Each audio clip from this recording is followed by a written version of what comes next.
ఒక పాము వడ్రంగి దుకాణంలోకి దూరి అక్కడున్న రంపం పైకి పాకుతుండగా పాముకి రంపం కొన తగిలి స్వల్పంగా గాయమైంది. కోపంతో ఆ పాము రంపాన్ని తన నోటితో కరిచింది.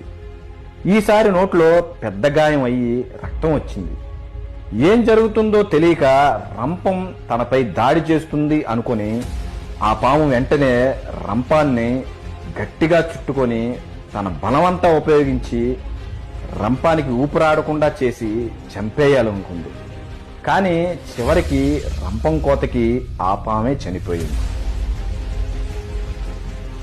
ఈ కథలో నీతి ఏంటంటే, మనం కూడా కొన్ని సమయాల్లో ఆలోచన లేకుండా ఆవేశంతో మనకి కష్టం కలిగించారని ఏమీ తెలుసుకోకుండానే తప్పుడు నిర్ణయాలు తీసుకుంటాం.